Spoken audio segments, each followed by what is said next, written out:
A'udzu billahi minasyaitonir rajim. Bismillahirrahmanirrahim. Alhamdulillah nahmaduhu wa nasta'inuhu wa nastaghfiruh wa na'udzu billahi min shururi anfusina wa min sayyiati a'malina. Man yahdihillahu fala mudilla lahu wa man yudlilhu fala hadiyalah. Asyhadu an la ilaha illallah wa asyhadu anna Muhammadan abduhu wa rasuluh. Allahumma salli ala Muhammad wa ala ali Muhammad kama sallaita ala Ibrahim wa ala ali Ibrahim wa barik ala Muhammad wa ala ali Muhammad kama barakta ala Ibrahim wa ala ali Ibrahim fil alamin innaka Hamidum Majid. Rabbi shrah li sadri wa yassir li amri wa hlul 'uqdatam min lisani yafqahu qawli. Amma ba'd.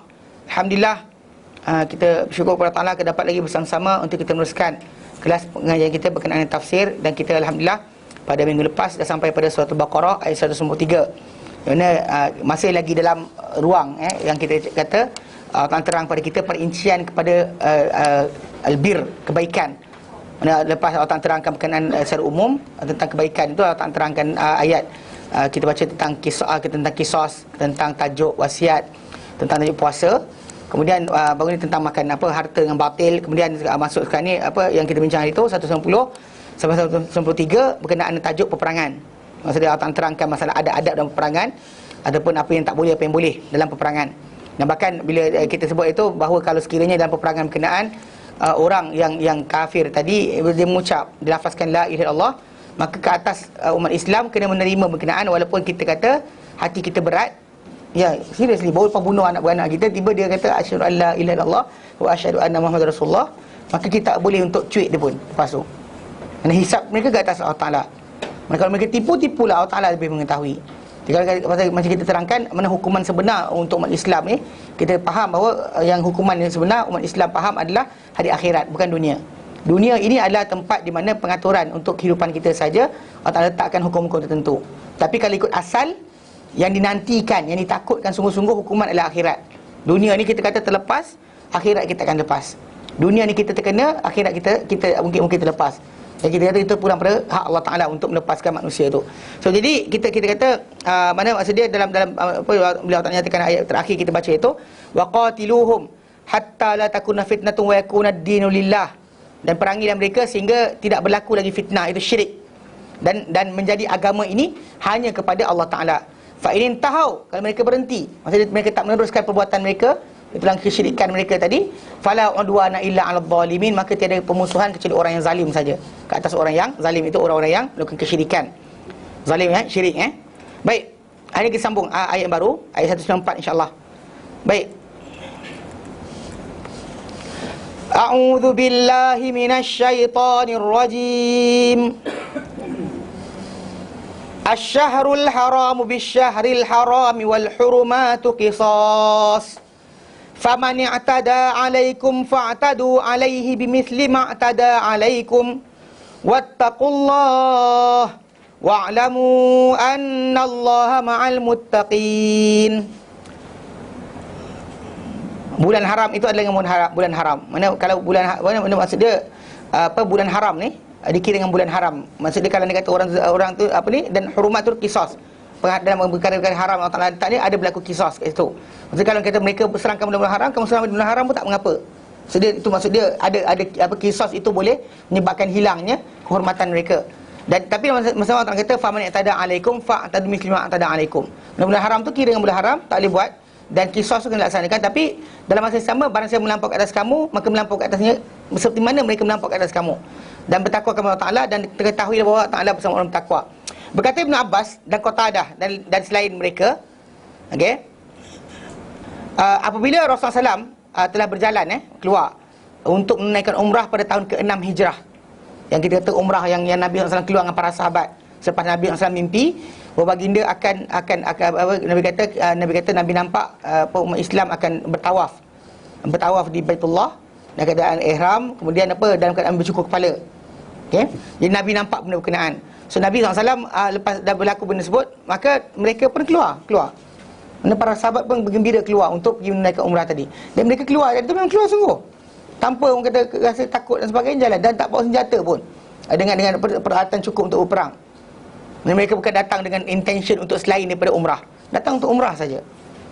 Jadi Namun begitu orang musyrik telah menyekat mereka baginda daripada masuk dan terus sampai kepada Baitullah. Mereka tak benar kalau Rasulullah sampai bersama orang beriman. Maka mereka tersekat di Hudaibiyah. Ya, jadi Nabi SAW pun tunggu di Hudaibiyah. Dan mereka sekat baginda bersama-sama siapa baginda yang bersama baginda di kalangan orang-orang Islam daripada Zulqaidah. Itu bulan haram. Yang tak sepatutnya berlaku penyekatan orang menunaikan bulan haram. Kita boleh sekat orang untuk bergerak, untuk menunaikan umrah. Membiarkan orang datang untuk melaksanakan ibadah mereka kepada Allah Ta'ala. Tapi musyrikin telah gunakan ruang kerana mereka adalah penguasa Mekah ketika itu. Mereka tak benarkan bagi Nabi SAW masuk. Dan sedangkan Nabi datang dengan cara aman. Dah kan zaman sebelum tu lagi sebenarnya, zaman sebelum Islam lagi, kalau anda kata ada kabilah-kabilah tertentu berperang dengan Quraisy sekalipun, kalau anda kata bulan haram, mereka datang takkan disekat. Kabilah berperang dengan Quraisy sekalipun, tapi bila datang untuk menunaikan umrah, datang untuk menunaikan haji, mereka akan dibenarkan untuk datang, tidak disekat. Faham? Tapi Nabi SAW nak masuk, diorang sekat. Ini tajuk dia. Sehinggalah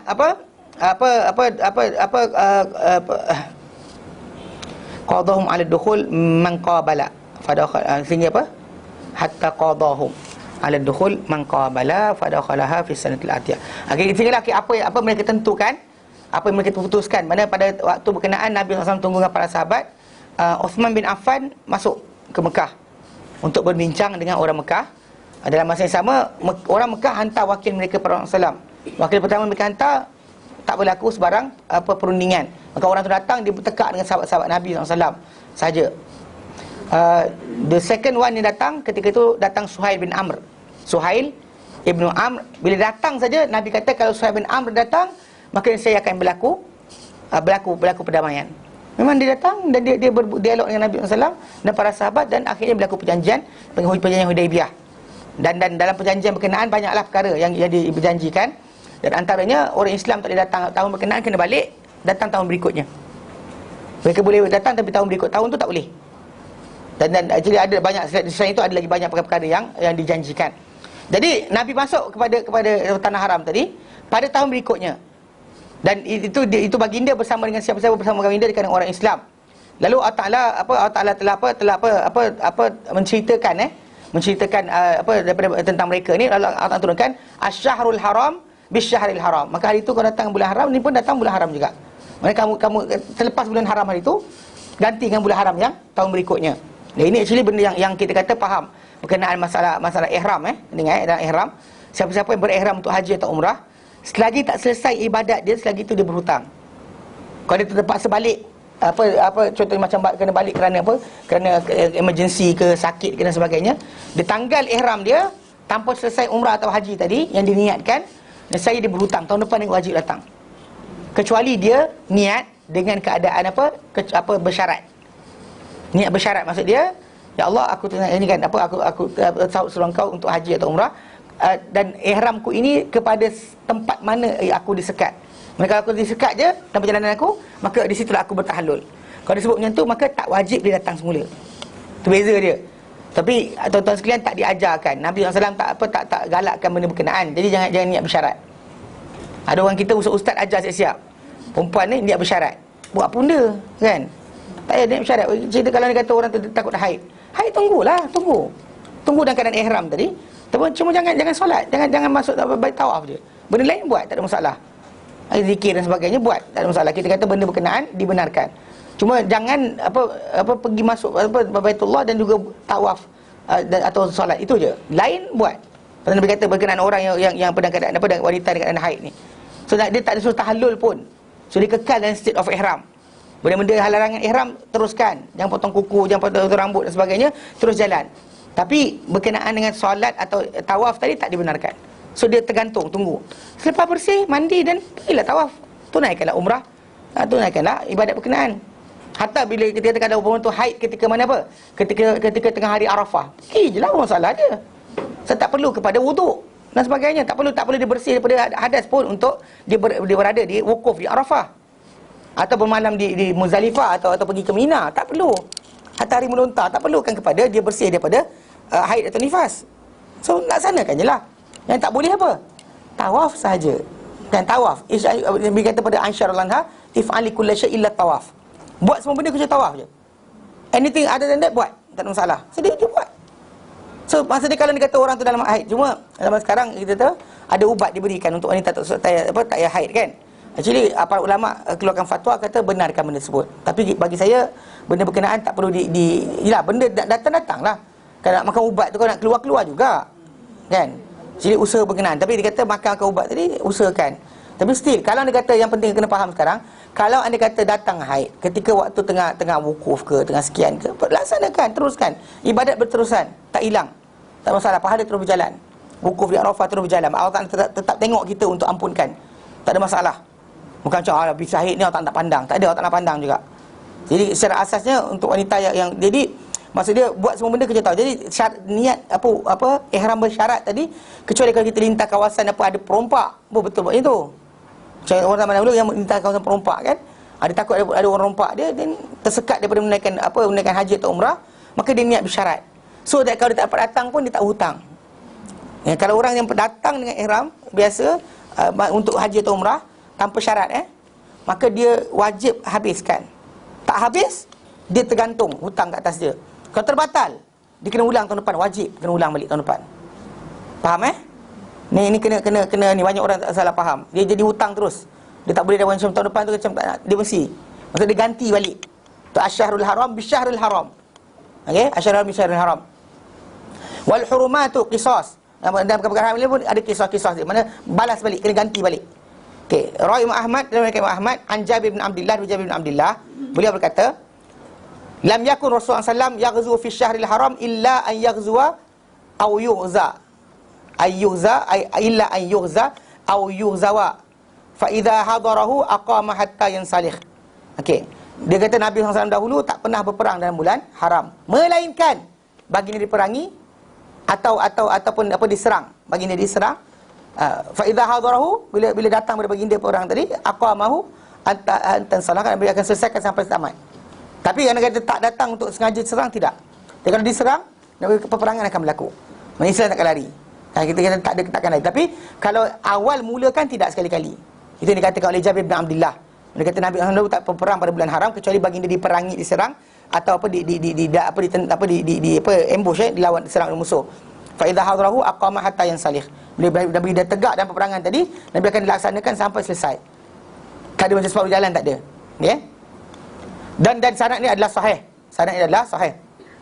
Dan kerana ini, apabila baginda SAW sampai kepada baginda ketika baginda dalam perkemahan di mana di Hudaibiyah, bahawa Uthman bin Affan telah dibunuh, dan baginda pada asalnya telah mengutuskan Uthman dengan perutusan kepada orang musyrik.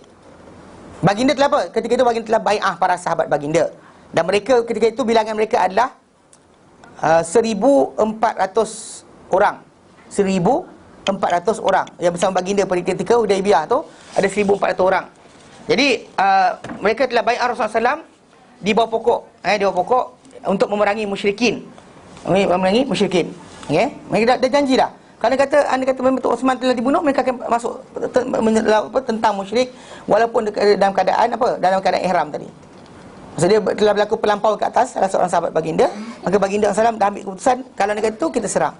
Tapi demikian, dan apabila sampai kepada baginda bahawa Uthman tidak dibunuh, baginda pun sekat para sahabat dan juga tahan daripada memerangi orang-orang musyrik.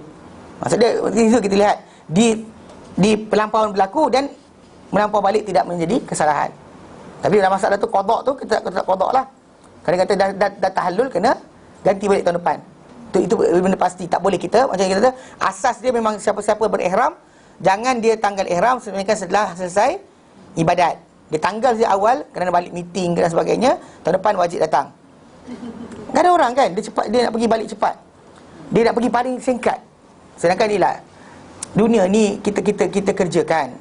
Tapi janganlah jadikan sampai benda akhirat pun kita ambil mudah. Ada orang tu kadang dia kata pasal meeting kan, meeting. Yalah, projek-projek besar dan sebagainya. Kena ingat juga bahawa anda pergi tu tunaikanlah. Benda tak ada masa lain dah. Sekarang tahun depan belum tentu sampai. Belum tentu sampai tahun depan. Janganlah kata tahun depan I qada balik, tahun depan I ganti balik. Tak boleh. Mana sekali datang tu tunaikan habis. Buat dengan sebaik-baiknya. Pasal mungkin itu kali terakhir kita akan sampai ke tanah haram untuk menunaikan umrah atau haji. Ini dia boleh buat apa?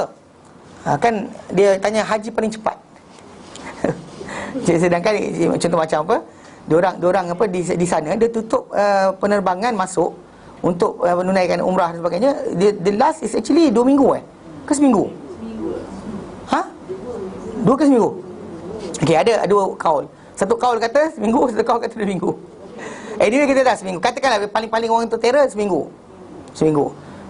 First flight balik seminggu juga. Mana paling cepat orang tu boleh tunaikan haji is actually 2 minggu. Walaupun sebenarnya ibadat yang dia akan buat cuma berapa hari je. Start dengan 9, 10, 11, 12. Kan itulah 13. Mana maksud dia di hari tu je. 9, 10, 11, 12, 13. Mana hari wukuf, dan hari raya, kemudian 3 hari lepas tu. Ini yang hari yang ada ibadat yang kita khusus ada. Lain tu tak ada masalah. Tapi kita ada masalah sekarang ni mana flight dan sebagainya, pengurusan diorang letakkan supaya orang berkenaan paling singkat 2 minggu. Paling singkat 2 minggu.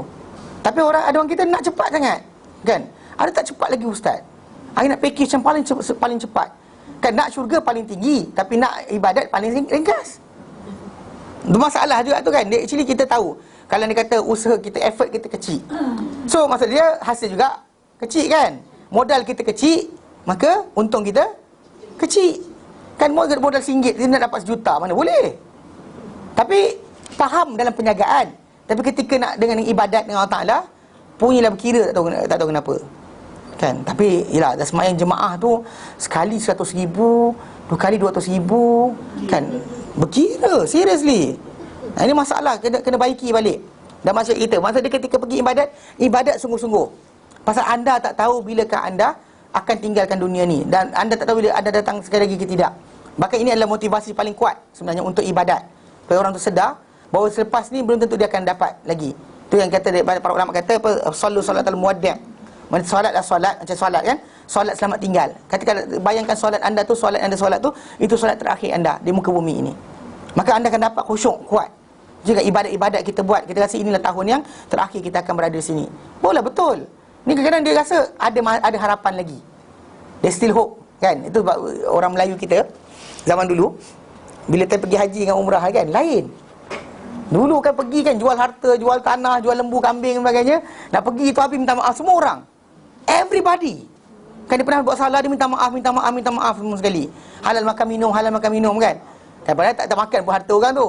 Yang dia makan dia cakap halal makan minum lah. Dia tak nak makan pun harta orang tu. Tapi beria. Kan? Nangis lah pergi peluk-peluk kan, selamat tinggal. Siapa? Tak tahu lagi sampai balik ke tidak. Yalah berapa 3 bulan pergi, 3 bulan balik kan. Dia pergi hampir setahun. Seriously. Kan 3 bulan terus lepas tu pergi. Sehingga ke Eden. Daripada Eden naik pula, bergerak sampai ke atas.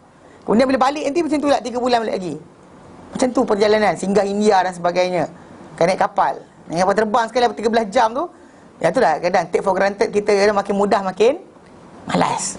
Itu je, makin mudah makin malas. Makin mudah makin kita kurang rasa hargai benda berkenaan. Bila payah, Allah Ta'ala tak nak susahkan kita. Tapi bila benda tu payah dan susah, barulah kita rasa benda tu besar dan kita akan hargai sungguh-sungguh. Tapi bila kita kata benda tu macam mudah kan, alah nak pergi setahun ni I boleh pergi 3 kali I boleh pergi. Dia kata mati dia, dalam kepala dia macam tu. Ada masa lagi. Ada macam zaman dulu lah. Tak ada mushaf kan, pergi nak belajar mushaf kan, nak Quran dan sebagainya, belajar berkenaan dengan boleh baca Quran dalam keadaan haid. Dah boleh baca Quran, dah tahu Quran boleh baca, dalam handphone boleh letak, tak baca-baca pun. Kau sini lah tempat lain. Sini okey. Tak seriously, pasal kita rasa ada benda tu ada. Time tak ada, kita sungguh-sungguh nak. Macam barang pinjam kan. Kawan kita kata pulangkan balik kan, nak cepat. Kita cuba cepat. Kan baca buku, kita pinjam buku dia kan. Pinjam okey, 2 minggu lagi I nak balik buku I. Dia kata pakai I semua kan. Lepas tu dia kata, apa kita dapat pinjaman tadi, kita buat apa? Baca habis tak? Sungguh-sungguh baca habis. Sungguh-sungguh cepat nak habiskan. Sebab apa? Sebab akan kena pulang balik. Sekarang ni kita tak rasa kena pulang balik. Kan kita penglihatan kita tak rasa kena pulang balik. Kan tenaga kita tak rasa pulang balik. Kita rasa kita pegang kekal sampai mati. Bahkan takkan hilang. Dan actually kerana itulah kita kata benda tu menyebabkan kita rasa kurang nak beribadat, atau kurang khusyuk pun dia juga. Itu bahaya sebenarnya. Sebab pasal bila kita tengok berkenaan haji tu, atau benda tu actually hutang. Kalau dia kata tak berjaya, tapi orang tu kadang selamba je balik. Tak settle lagi pun umrah, dia balik macam tu saja. Memang tak boleh. Dia actually dia kena pergi tu selesaikan, lepas tu balik. Mana dia boleh tahallul ihram tu lepas dia selesai betul, baru dia boleh tanggalkan ihram dia. Itu tak boleh kita kata tanggalkan ihram suka hati. Tanggal ihram suka hati dia masalah. Yang kita kata benda berkenaan pasal tahun tu, tahun depan kena ganti balik. Atau orang yang merosakkan ibadat haji dia atau umrah dengan persetubuhan, yang mana kita tahu orang yang dalam ihram tidak berkahwin, tidak boleh menikahkan dan sebagainya. Tapi katakan orang tu buat juga, maka tahun depan dia kena datang, wajib datang. Denda jalan, denda tetap jalan, tapi wajib datang untuk selesaikan ibadat yang dia telah janji kepada Allah Ta'ala. So bukan, mana ihram tu dia kena selesai dengan ibadat tadi. Dia main-main, benda penting. Jadi bila baginda Rasulullah dengan para sahabat, actually ambil janjilah Allah kata dia kata asy-syahrul haram bi-syahril haram. Mana bulan haram dengan bulan haram. Mana kalau kau terlepas, tahun depan kau diganti balik. Wal hurmatu qisas, dan semua perkara haram ni ada bergantian di balik. Okey, kena ada kisos, pembalasan semula, balas semula. Jadi mereka dahulu bilangan mereka adalah 1,400 orang. Mereka berjanji pokok untuk merangi musyrikin. Sampai kepada baginda SAW bahawa Uthman bin Affan tidak dibunuh. Baginda pun menghentikan daripada perkara berkenaan. Dan baginda SAW cenderung kepada apa? Kepada untuk berdamai dan juga membuat perjanjian perdamaian dengan golongan musyrik. Dan berlakulah apa yang berlaku. Dan untuk mereka sebenarnya atas ada perjanjian tadi, mereka nak perjanjian selama apa? 10 tahun. 10 tahun perjanjian. Dan di antara umat Islam dengan musyrik ketika tu ada perjanjian selama 10 tahun, berdamai, tidak perang. Tidak perang. Dan actually benda-benda tersebut berjalanlah, tapi lepas dalam 2 tahun lepas tu musyrikin punya kabilah telah serang buat melanggar perjanjian. Maka sebab itu berlakunya penaklukan Mekah. Berlaku lepas itu, lepas mereka melanggar perjanjian. Tapi perjanjian asalnya adalah 10 tahun. 10 tahun. Dan apabila beginilah juga bila baginda selesai perang, menyerang memerang Hawazin pada hari Hunain. Okey.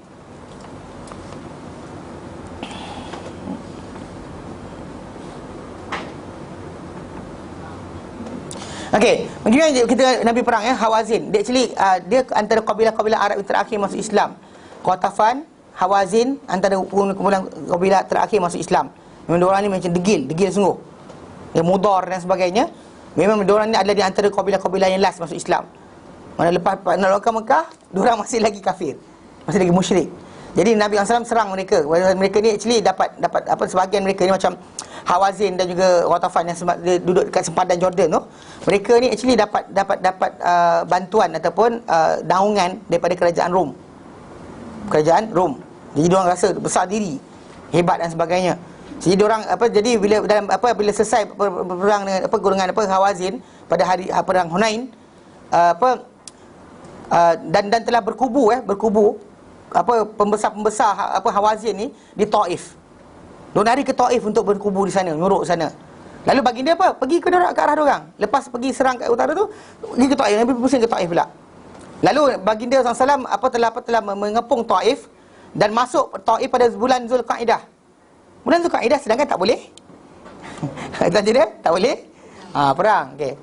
Jadi dalam keadaan dia kata baginda masuk Zulqaidah dan baginda dia kata kepung Taif kerana nak tangkap nak serang pembesar Hawazin tadi.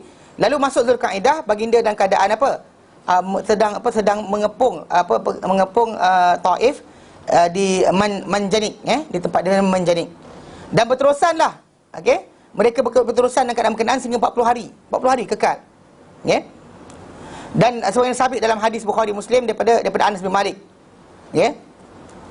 Jadi apabila banyak berlaku pembunuhan ke atas sahabat-sahabat baginda telah beralih daripada kita mengepung Taif dan juga dia kata bertahan. Nabi SAW telah beralih dan tidaklah ditakluk kawasan berkenaan. Kemudian baginda ulang balik sekali lagi. Okey. Ulang balik sekali lagi, Nabi patah balik daripada pergi situ, Nabi pergi ke Ji'ranah dan Nabi umrah di situ. Itu yang kita kata yang umrah di Ji'ranah tu, Nabi balik daripada perang. Bukan actually kat situ tempat khas. Tapi orang kita ada umrah 5 mikot Umrah 5 mikot. Bawa daripada sini kan. Itu Melayu kita rajin seronok sangat kalau dapat benda tu. Sedangkan kita kata benda tu bukanlah menjadi tuntutan. Okey, bahkan ya, mungkin ada separuh mereka ni dia dalilkan dengan tajuk perbuatan Nabi SAW yang Nabi buat tapi Nabi tak suruh buat. Contoh macam Uthman bin Ibnu Umar, kan dia suka pergi jalan kat sini. Orang tanya kenapa jalan kat sini? Nabi jalan kat sini. Kenapa duduk sini? Nabi duduk kat sini. Jadi benda berkenaan dia buat kerana sayangkan Rasulullah SAW, dia teringat Rasulullah, itu je. Tapi benda tu bukan jadi amalan seluruh para sahabat. Kita patutnya ikut yang seluruh, bukan ikut yang seorang. Yang seorang ni suka macam tu, biarkan. Itu dia antara dia punya keinginan. Tapi yang kita patut ikut contohi adalah keseluruhan para sahabat yang tak buat benda tersebut. Jadi macam kita kata umrah daripada Ji'ranah dibuat oleh Rasulullah SAW, tapi para sahabat lepas tu tak ada pula buat ramai-ramai kat situ. So stop lah kan. Tapi orang kita suka seronok, balik macam tu je perangai. Itu masalah juga. Okay. Dan dia kata ketika pulang dari situ, maksudnya pembesar besar tadi lari. Dia actually Hawazin kalah. Dia kalah dah. Cuma pembesar dia lari. Dia orang pergi lari ke Taif. Nabi try situ 40 hari tunggu, tak dapat. So Nabi pun pergi ke Mekah. Maksudnya banyak para sahabat mati dengan menunggu, nak menyerang mereka 40 hari. Nanti tak dapat apa. So Nabi pun pulang balik, patah balik ke Mekah. Dan dalam keadaan berumrah daripada Ji'ranah. Di mana di situlah Nabi SAW agih-agihkan harta rampasan perang daripada Hawazin tadi. Okey. Dan umrah dia yang ini ada pada Zulkaidah juga, pada tahun yang ke-8. Selawat Allah dan salam ke atas baginda SAW. Jadi maksud dia apa yang berlaku tadi, kita kata semuanya Nabi ulangkan ke dalam bulan Zulkaidah. Zulkaidah. Nabi SAW ulang pada Zulkaidah untuk ulang balik apa yang terlepas. Sekali terlepas Nabi akan ulang balik pada Zulkaidah. Baik. Ada orang kata bulan Rajab. Tak ada. Kebanyakan umrah Nabi adalah pada bulan Zulkaidah. Ada jika datang bulan mana pun tak apa. Tapi banyak yang didatang oleh buat Nabi SAW keseluruhannya bulan Zulkaidah. Dan bulan haram juga. Dan ini juga dalil kepada bahawa apa, kalau ada yang kata orang tu nak buat umrah Zulkaidah, dia tak terus pada haji, tak payah, tak wajib. Ada orang kata kalau dah masuk bulan Zulkaidah kena buat haji pula daun tu. Salah. Kalau duduk kat Mekah boleh lah. Kat Malaysia ni patah balik ke sana macam mana kan? Kita kata payah. Jadi dengan sebab itu tak menjadi tajuk. Pasal Nabi tak buat pula haji berkali-kali. Kan umrah-umrah lah, umrah-umrah. Datang umrah kemudian habis, selesai. Faham Okey.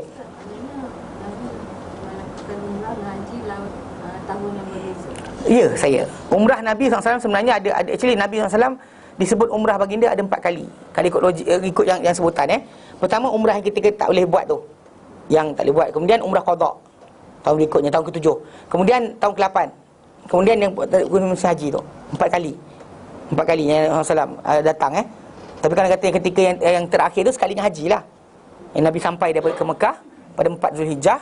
Nabi balik tinggalkan Mekah daripada 14. Yang kita 10 hari baginda tinggal di Mekah tu, sampai 4, pulang balik 14. Itu yang berlaku. Tapi yang ketika ketika pembahagian harta yang dibuat oleh Rasulullah SAW di Ji'ranah tu, berlakulah pembahagian harta yang daripada perang ketika tahun ke-8 tu dengan kabilah Ghatafan Hawazin tu. Ghatafan Hawazin, mana kabilah Hawazin tu, Nabi ambil harta mereka dan Nabi agih-agihkan. Tapi banyak dapat bagi pada mu'allaf. Berikan kepada mu'allaf. So para sahabat balik ke Madinah tak buat banyak pun. Tak buat apa pun. Nabi bagi pada dorang je. Pasal kita nak berikan mu'allaf, orang-orang yang berbangsa Islam tu, sebab bagi mereka semangat untuk bersama Islam.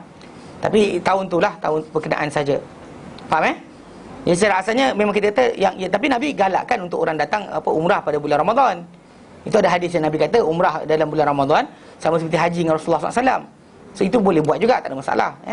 Yang kita kata Nabi SAW sendiri dari segi umrah bagi dia, Nabi tak nak buat Ramadan.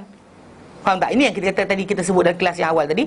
Ada benda Nabi galakkan, Nabi suruh buat, tapi Nabi tak buat pun lagi, atau tak sempat buat pun, Nabi suruh buat. Macam puasa 8 dan 9 9 dan 10 Muharram hari Ashura. Nabi puasa 10 biasanya. Kemudian pada tahun terakhir sebelum baginda wafat, baginda kata kalau aku hidup tahun depan, aku akan puasa 9 dan 10. Tapi Nabi tak sempat buat pun. Nabi cuma puasa 10 saja. Faham? So ada benda macam tadilah, kita kata macam umrah yang Nabi buat kebanyakannya dalam bulan Zulkaidah. Okey, pasal pergerakan bagi Nabi dalam bulan-bulan apa? Bulan-bulan haji. Bulan-bulan haji start daripada Syawal. Tapi bulan haram lain. Bulan haram kita tahu Rejab, Zulkaidah, Zulhijjah, Muharram. Tapi kalau bulan haji start dari Syawal. Syawal, Zulkaidah, Zulhijjah. Itu bulan-bulan dia. Okey. Dan Allah Ta'ala nyatakan lepas tu, famani tada alaikum fa'tadu alaihi misli ma tada alaikum. Dan sesiapa yang melampau ke atas kamu, maka melampaulah ke atas dia seperti dengan seumpama apa yang dia melampau ke atas kamu. Ini adalah perintah untuk berlaku adil sehinggakan kepada apa? Orang musyrik. Maksud dia kalau dia kata kita balas, jangan balas melampau lebih kali ganda daripada apa yang dia buat.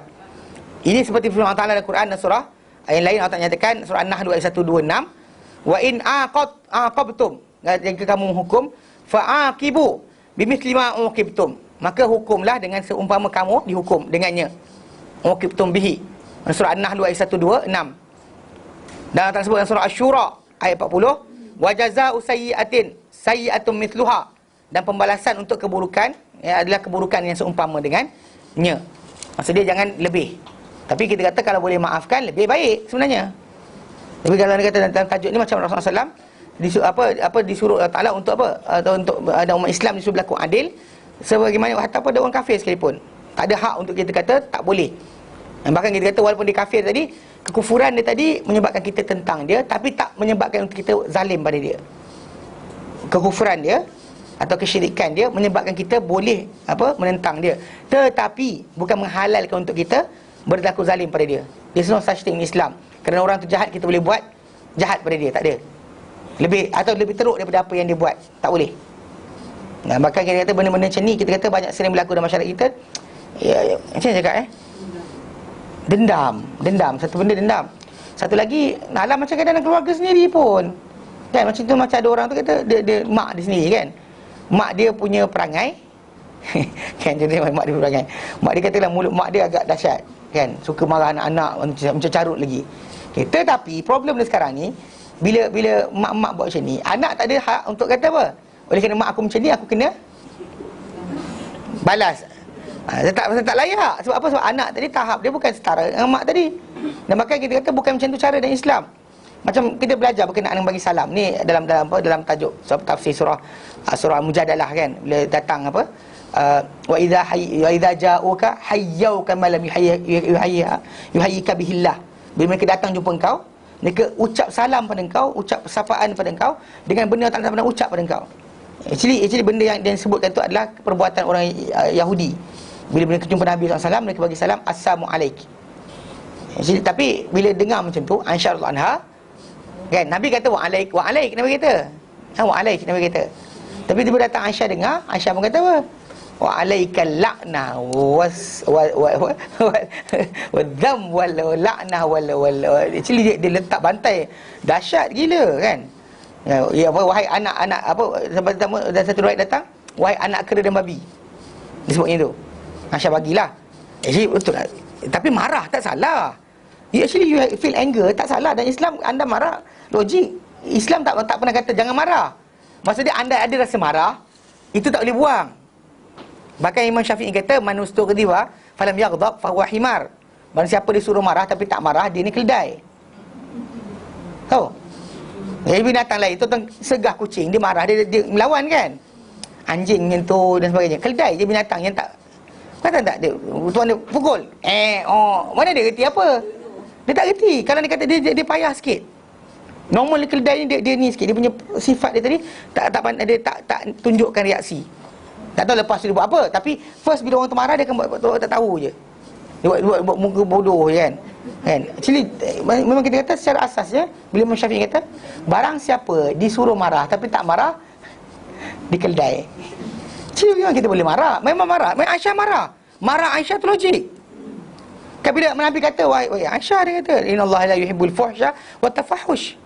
Allah Ta'ala tak suka apa perbuatan keji atau kata-kata keji kan. Mana dia benda kata-kata tak elok. Lepas tu Nabi Aisyah kata Rasulullah, dia kata ya Rasulullah, kau tak dengar dia cakap apa? Nabi kata kau tak dengar aku jawab apa? Kau tak dengar aku jawab apa? Kan maksud dia jawapan Nabi dengar apa yang dia kata. Nabi jawab serupa dengan itu wa'alaik. Dan bahkan Nabi kata akan dimakbulkan Allah Ta'ala apa kata kita untuk mereka. Tapi apa kata mereka untuk kita takkan dimakbulkan. Nabi kata macam tu. So tetap paling kepala. Cak tadi dilaknat kita, habislah kita. Tak payah, tak bimbang. Apa lafaz mereka lafazkan tak beri kesan. Ni kadang ada orang ni kata takut kena sumpah dengan orang bukan Islam. Boleh apa kan? Tapi asasnya ketika balas tu, Nabi kata wa'alaik, stop situ kan. Tapi kalau kita ni marah kan, memang marah. Logik, Aisyah marah logik. Marah tu logik. Tapi melampau tak boleh. Marah logik. You have the anger, yes. Islam faham. Kan kita kata macam kita kata apa kan? Apa? Orang tu apa punya anak pukul anak kita. Betul, memang kita rasa marah. Tak puas hati, betul, ada. Tapi jangan pula kita pergi jumpa guru besar, minta budak tu lucutkan kerakyatan ke sebagainya kan. Tak boleh lah. Tak? Buang sekolah kan. Kerana gaduh dengan anak kita, buang sekolah. Mana boleh tu? Kan hantar ni, burukkan lagi. Melampau lah kan. Marah, itu logik. Habis ajar anak kita pertahankan diri kan. Tapi asasnya marah itu tak mengapa. Melampau tidak boleh. Melampau tidak boleh. Hatta orang kafir sekalipun. Tu Nabi sekat Aisyah. Nabi kata Allah Ta'ala tak suka berkara keji dan kata-kata keji. Tak boleh. So Aisyah radhiyallahu anha try defend, tapi Nabi kata kau dengar aku jawab apa. So mana setara dengan apa dia balas, bukan lebih. Kalau kita lebih tu kita lagi seronok kan. Seronoknya dapat balas dendam kan. Itu tak ada dalam Islam, tidak ada. Mereka kadang kata tara itu cukup dan madai. Kadang kata orang marah kita pertahankan diri kita, balik dah stop. Yang kita melampau pula lepas tu. Jumpa tahi kita dia pancitkan pula. Kan, jumpa anak dia di perjalanan, apa pasal kau? Kan, marah dengan anak dia. Yang kita gaduh dengan mak dia. Yang cuit anak dia bersama, kan? So itu salah, dan Islam tak boleh macam tu. Mana kita kata asas pertama dalam perkara ni, anda marah kan, kisos itu ada. Macam mana bulan haram tu kan, ganti-ganti balik. Kamu macam tu dizalimi, kamu boleh balas balik. Tapi apa? Jangan melampau. Okay? Melampau balik, tapi ikut kadar apa dia melampau pada kamu. Bimisli ma'tada alaikum. Kalau dengan kata-kata, dia balas kata-kata, bukan dengan pelempang. Faham? Kalau benda haram, contoh?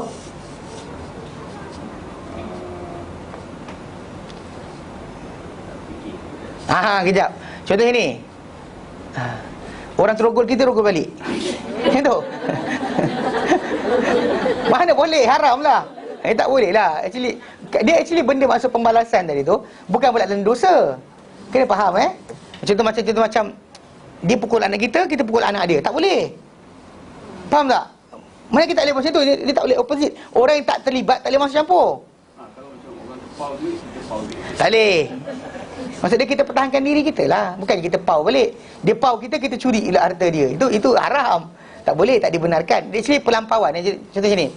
Dia ada kaedah kita la darar wal dirar. Tak boleh mudaratkan orang. La darar, kita tak boleh dimudaratkan orang. Kita tak boleh mudaratkan orang balik. Maksud dia macam ni. Contoh macam orang ugut kita. Kau bunuh orang tu, kata aku bunuh kau. Kita bunuh, kita salah.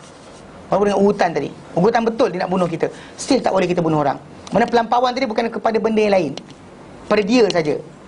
Maksud dia kalau dia kata kita contoh macam benda tadi, pulang balik harta lah. Dia curi harta kita, pulang balik. Ambil balik harta kita. Dan itu betul. Bukan maksud dia kita curi dia balik. Tak, bukan curi. Minta balik apa hak kita. Bukan maksud dia pau adik kita pau adik dia. Kan? Dia kacau adik perempuan kita kacau adik perempuan dia. Itu kan kisah kan itu. Di atas tuan badan. The third party tak masuk campur. Okay? A dengan B. A dengan B. Kan? A dengan B je lah. Jangan pula A dengan B, lepas tu C pula kena. Contoh C kena tadi. A, pau B.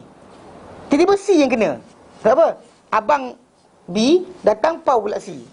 Tak boleh lah macam tu. Pasal dia tak terlibat. Kan? Ada ustaz dia gunakan ayat ni tadi. Dia kata, okey, ada orang tanya, guna pirated software ni allowable, permissible ataupun tak?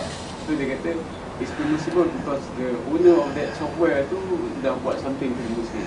Actually mana dia tahu? What's the problem? First thing first, dia kata Microsoft buat satu Muslim. Ada dari bukti? Satu. Kedua, kalau dia kata orang tu melampau, jadi kita sekatlah dia. Dalam pelampauan tadi bukan masalah kita curi harta dia. Contoh macam kita kan tadi kan, kita geram dengan orang ni pasal apa, dia ni contoh lah Aisyah radhiyallahu anha. Kan ikutkan yang terlibat tadi siapa? Nabi dengan Yahudi tadi. Dan the answer from the Yahudi is actually, Nabi kata jawab wa alaik. Dah. Datang Aisyah, dia actually third party. Faham tak? Dan dia buat berkenaan. Dan Nabi tegur dia. Kalau Nabi tegur dia, apa salah orang cerita juga. Orang tu kata dia buat tadi. Apa benda dia buat? Contoh dia kata kerana dia menyumbangkan duit kepada orang kepada Yahudi untuk sekian. Sejak bila Yahudi tak sokong Yahudi sendiri?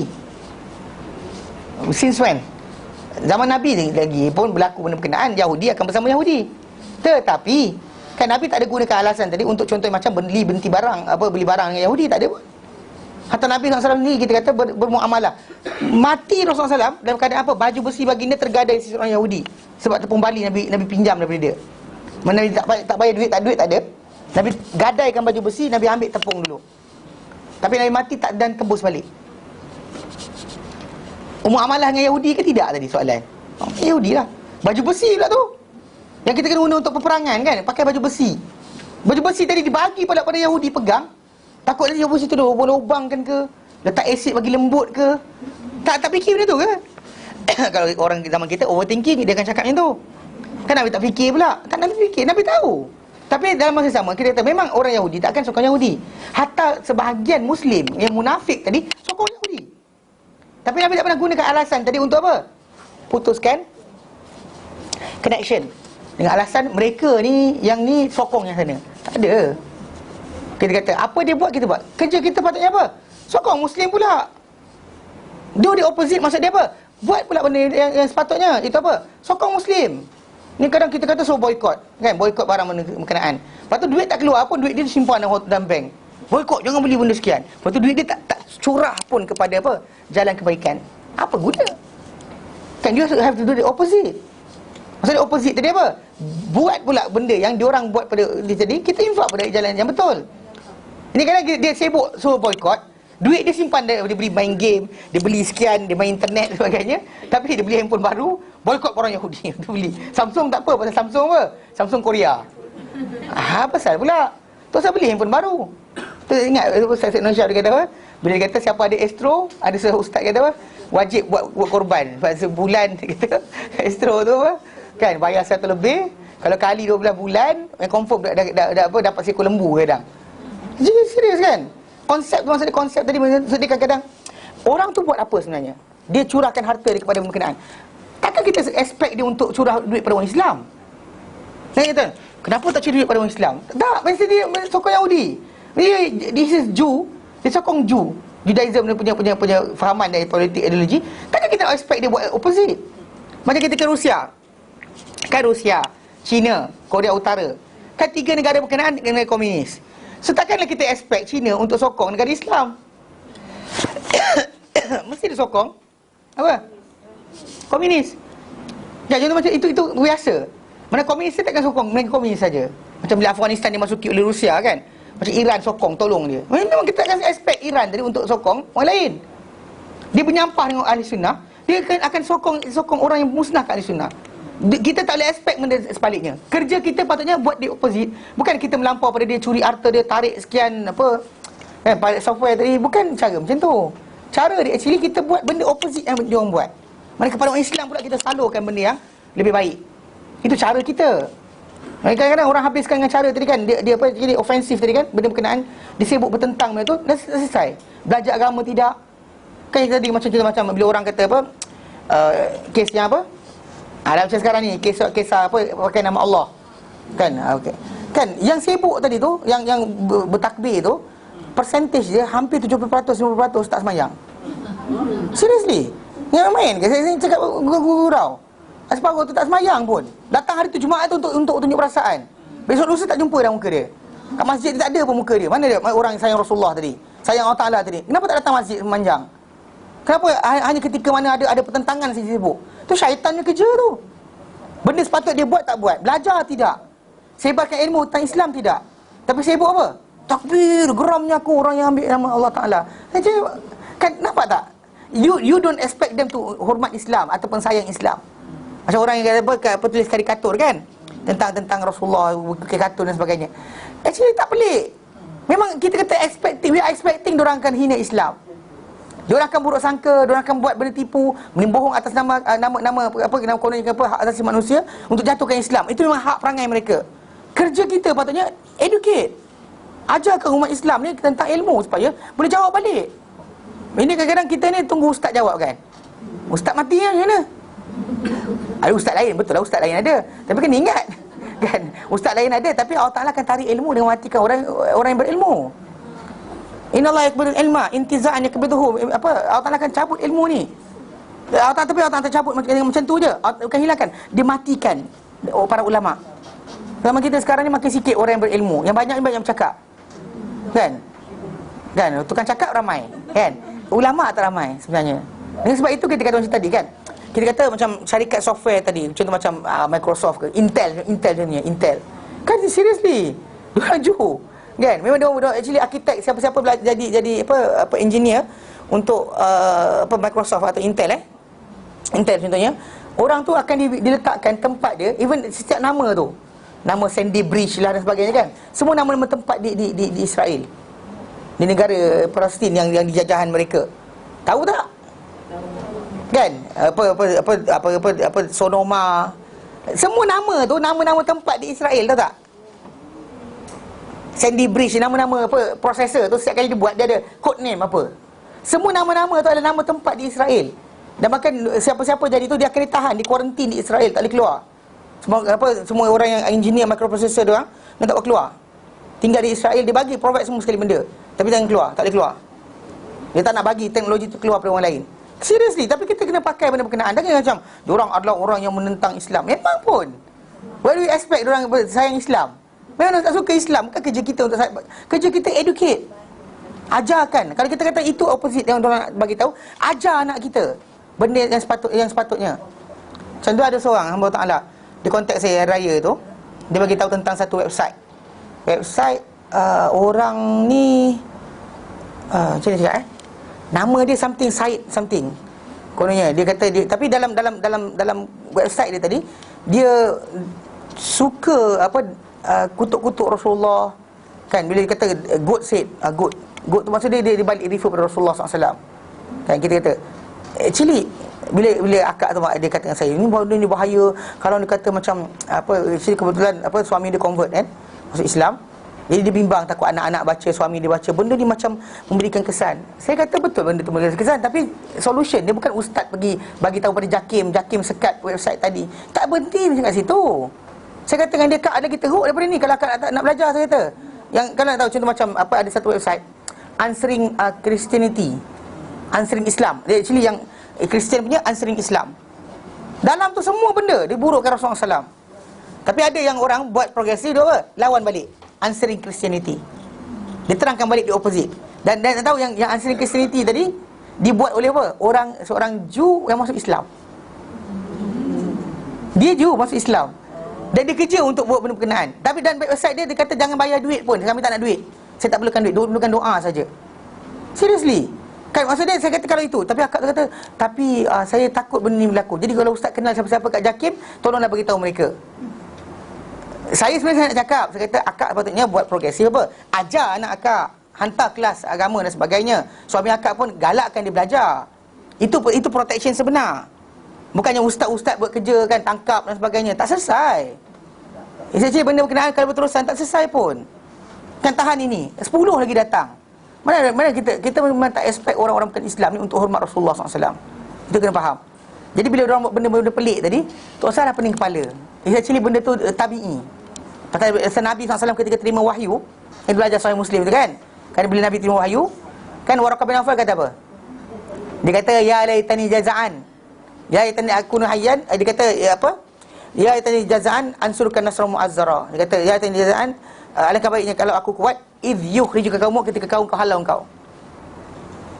Ya laitani hayyan, kalau alangkah baiknya aku hidup, ansurkan nasra mu'azzara, aku bantukan dengan bantuan yang kuat. Lepas tu para Rasulullah SAW kata pada Waraqah bin Nawfal, au mukhrijiyahum, nukan halau aku ke? Lepas tu bila Nabi kata itu, Waraqah kata, lam ya'ti rajulun qattun, tak pernah datang seorang lelaki sama sekali ever bimithli ma ji'tabihi, dengan benda yang kau bawa, illa dia, kecuali orang tu akan dimusuhi. Whoever come with the thing that you come with, dia kata orang tu akan dimusuhi. Mana benda yang dibawa tu akan dimusuhi. Secara tak langsung kita kata dah berlaku. Dan kita tak expect orang-orang bukan Islam untuk hormat Rasulullah SAW. Faham? Tapi di opposite tadi, macam tadi kan bila kita kata adakah kena kita curi harta dia? Islam tak ajar. Kan? Kita protect, kita buat prevention dengan cara apa? Penerangan semula, ajar anak-anak kita. Kan buat kerja, Jakim tutup website 1, 10 lagi ada yang pelik-pelik ni. Kan? Tak main peranan apa-apa. Yang peranan terbaik adalah apa? Ajar, educate. When we educate semua orang ni, kita ajarkan ilmu berkenaan dengan tajuk Rasulullah, ajar bukti-bukti kebenaran Rasulullah SAW, ajar berkenaan dengan kebenaran Islam. So benda tu datang, kita tak nampak, tak ada apa benda pun. Kita nampak benda tu biasa je, tak ada benda. Tapi kita tak ada kan, kita bimbang. Sebab apa? Sebab tak belajar. Kita ada anak-anak kita yang kita kata baru masuk Islam, tak ada pengetahuan langsung. Dan memang kita akan bimbang lah. Mana selama kita ada depan dia, kita boleh lah educate. Lepas tu kita tak boleh jawab, so tanya ustaz. Ustaz tak ada, maka dia start goyang. Bila goyang, dia mula pening kepala. Tapi sebenarnya sepatutnya constant. Islam ni dipelajari secara berterusan. Pasal dia amal untuk sepanjang hidup. Tapi belajar kan sebulan, 2 bulan, lepas tu rasa anak-anak selamat. Hantar kursus camp solat. Tu rasa anak lepas tu baik dah. Tak ajar lepas tu tak boleh lah macam tu. Bukan macam tu. Itu kan Islam cara. Memang betul Islam ni bukan, kita kata Nabi mengajar para sahabat pun selang-selang. Kadang bimbang diorang akan rasa jemu. Tapi dalam masa yang sama kita kata knowledge kita yang kurang menyebabkan kita kena constant. Apa yang tak tahu kita kena belajar. So that kita dapat tahu. Bila sampai pun kita dah awal lagi apa? Tak ada masalah. Tapi kalau dia kata tak ada ilmu, habis. Zaman kita sekarang ni masalah itu. Bukan kita counter dengan cara curi harta orang. Itu no such thing. Macam orang tu keluar masjid, slipper dia hilang. Lepas tu kena curi slipper orang lain. Lepas tu dia kata, kenapa curi slipper orang? Slipper saya orang curi. So saya curi slipper orang balik. Mana boleh macam tu? Kan kalau orang buat jenayah, bukan kita jadi penyayah juga. You cannot be the same person as that person. Yang dimaksudkan tadi hak tadi macam harta dapatkan balik. Kalau dia kata dia sakiti kita, ya boleh sakiti badan kita kan, dia pukul kita pukul balik. Itu ada dalam Islam. Either kita ambil dengan cara pukulan balik ataupun denda. Boleh. Kalau dia patah jari kita minta ganti rugi. Ya ada. Itu untuk sekat orang berkenaan. Kalau nak maafkan, tak ada masalah. Kalau kata saya maafkan lah. Ada benda dunia tak ada masalah. Tak ada masalah, boleh. Dibenarkan dalam Islam. So dalam kata lain kita kata pelampauan tadi dalam bentuk yang sama orang tu buat, dia actually yang disebut, yang dimaksudkan dalam Al-Quran ni dalam benda-benda yang dibolehkan saja. Apa yang dibolehkan? Dia concern ni lah. Contoh macam kita kata benda yang simple, orang tu cakap ni, kita balas balik yang baik, tak apa. Jadi assalamualaikum, kita wa'alaik, dah stop situ. Bukan wa'alaikassalam wa la'na wa dham wal, kan, ya nasalul khinzir, dah bukan. Jadi kita kata nampak macam okey, tapi tak. Memang Nabi SAW sendiri pernah bila dikatakan Nabi ni pembohong oleh golongan seperti Walid bin Mughirah sebagainya kan, Allah Ta'ala balas 10 tau. Dia dustakan Nabi 1, Allah Ta'ala balas dia 10 dalam surah An-Nun, surah Nun, surah Al-Qalam, surah Nun, Allah Ta'ala balas 10 dilarang. Dia gula Nabi 1, macam orang selawat Nabi 1, Allah Ta'ala balas 10. Dia maki Nabi 1, Allah Ta'ala balas 10. Itu benda biasa. Itu hak Allah Ta'ala. Tapi kalau kata kita sendiri ni, tak ada macam tu. Mana ulama kita karang buku burukkan orang. Tak diajar, defend dia. Burukkan orang, tak ada. Kita tunjuk kesalahan dia. Tapi kita kata buku maki orang. Buku maki orang, tak ada. Kan? Macam orang tu kan, kita buat tu mencarut. Buku tu letak website khas. Contoh macam baru ni orang yang buat perulukan Nabi. Kita buat website pula apa? Mencarut dekat orang tu dan ramai. Mana di Islam ajar itu? Kan? Mana maksud dia ada actually tidak sampai peringkat macam tu.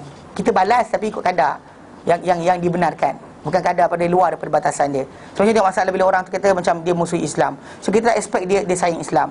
Tapi bila dia burukkan Islam, kita pertahankan dengan apa? Knowledge. Sebarkan knowledge berkenaan Rasulullah SAW, sebarkan knowledge berkenaan dengan Islam. So that kita tapi kena belajar dululah. Tak belajar macam mana nak sebarkan? Faham tak? So jadi melampau tadi bukan bentuk yang macam cakap lah, rogol balik. Rogol balik, tak ada. Dia tak bolehkan kepada masalah apa ni. Mana ada dalam Islam itu. Yang macam laki-laki lah, orang tu liwat balik. Mana ada kan? Tak dibenarkan dalam Islam. So konsep dia, benda tadi kita atas dasar yang dibenarkan saja. Maksudnya bukan bila kita buat dosa tu benda dosa pula. Tak boleh. Mana kita balas orang tu sambil berdosa, tak boleh. Sebab Allah kata famani tada alaikum, siapa melampau ke atas kamu, fa tadu alaihi mithli ma tadaikum, melampau balik ke atas dia macam mana dia melampau ke atas kamu, tapi ikut kadar yang dibenarkan lah. Maksudnya jangan kita ambil literal tu lah jadi kes rogo-rogo balik tu. Kan? Tapi kalau kita tak ambil literal, kita kata apa yang dibenarkan. Contoh macam bab kisos, kita kata orang pukul kita, pukul balik. Orang serang kita, serang balik. Tak ada masalah dalam konteks itu. Tapi kalau kata untuk melampau lebih, tak. Contoh macam kita kata lah, orang tu marah nak pukul anak kita pukul anak dia. Apa tak pukul anak dia? Kan marah dia, sekat dia lah. Kan sekat anak dia tak terlibat. Dengan kisos dia anak dia balik kan. Mana boleh anak dia orang ketiga. Tak ada kaitan dengan tajuk tadi. Tak terlibat Faham yang salah faham. Nanti kena kata salah terjemah pun salah juga. Dalil sahih, salah faham, dia masalah. Wattaqullah, bertakwa akan Allah Ta'ala. Wa'lamu, dan ketahuilah annallaha ma'al muttaqin, maksudnya Allah Ta'ala bersama-sama orang bertakwa. Ini adalah perintah oleh Allah Ta'ala untuk mereka, untuk orang beriman agar mereka mentaati Allah dan bertakwa kepadanya. Taat Allah Ta'ala pada apa yang diarahkan, dan bertakwa kepada Allah Ta'ala maksudnya rasakan Allah Ta'ala perhatikan mereka, dan juga takutkan Allah Ta'ala, maksudnya lakukan apa Allah Ta'ala perintahkan, tinggal Allah Ta'ala larang kerana Allah Ta'ala. Dan Allah Ta'ala beritahu bahawa Allah Ta'ala bersama orang-orang yang bertakwa. Itu dengan apa? Dengan pertolongan dan bantuan di dunia dan akhirat. Dunia dan akhirat. Jadi bagi orang beriman, cuma dia faham, orang beriman ni dia tahu bantuan Allah Ta'ala tadi ikut kadar Allah Ta'ala nak. Ni kata salah faham pula. Jadi kita kata kita dah bertakwa dah, tinggalkan benda haram, buat yang dia suruh, tapi kenapa tak menang-menang? Contoh macam orang cakap kan, kenapa kita buat kerja tapi tak berjaya? Kenapa tak kaya? Itu bukan kadar dia. Pasal Allah Ta'ala berikan apa dia nak, ikut kadar apa yang dia nak. Bukan maksud dia ikut kadar kita. Ikut kadar kita ada idea. Itulah baca cerita Aladdin. Kenapa cerita Aladdin? Kan dia kerana jujur, lalu dia dapat kekayaan, jin pun jadi pengikut dia, kemudian dapat rumah, dapat duit, dapat bla bla bla bla sebagainya. Banyak orang baca fairy tale masalah tau. Kan serius. Banyak orang masyarakat kita ni terlampau tenggelam dengan cerita dongeng, fairy tale tu. Dia bayangkan maksud dia bila orang tu sekian, dia akan dapat semua kat dunia. Tak semua kat dunia. So jadi kadang-kadang kita nak buat baik pun sepenuh masa payah. Sebab apa? Buat baik pun belum tentu dapat baik. Sedangkan Allah Ta'ala janjikan benda kebaikan ada. Cuma kamu kena belajar sabar, belajar tunggu. Kemudian kita kata kalau tak dapat kat dunia pun kita tahu apa? Ada di akhirat. Allah Ta'ala simpan lagi kekal. Dapat kat dunia habis rugi. Kalau kita dapat benda berkenaan. Contoh macam satu kebaikan dibalas 10. Okey. Sedekahkan air mineral 1. Lepas tu lagi dapat 10. Sedekah 10 dapat 100. Sedekah 100 dapat okey, dapat 1000. Tuan-tuan nak buat apa dengan 1000 tadi? Air mineral. Setiap kali sedekah dapat barang dunia. Nak tak? Kadar dunia semua. Mana sedekah ni dapat ini juga. Sedekah duit dapat duit juga. Rugi. Tahu tak rugi? Pasal apa? Habis. Dan kita dah sikit tak nak. Sedekah daging, nanti korban tu sedekah orang kat sekilo, kan dapat 10 kilo. Betul ais tak muat tu tak? Faham tak? Tak boleh, tak logik. Sebab kenapa? Tunggu akhirat. Jangan tunggu dunia ni. Tak dapat apa pun tak apa. Sebab apa? Sebab dunia ni kalau ikut kadar dia, kita rugi. Kita pun takkan puas hati. Kan kita kata kalau bagi ni dapat balik ni. Rugi tak? Rugi. Kita tunggu sana, sini ni sementara je. Air diminum habis. Even ada tali luput. Tak kena pula dia berlumut pula nanti. Betul tak? Tak boleh minum langsung nanti. Percayalah. Ada ustaz juga, kalau kita nak mengharap akhirat tu, bisa kata kena ikhlas dalam satu perbuatan lah. Betul. Solat kan. Sincerity So kalau solat tu sebab takutkan apa neraka tu is not permissible.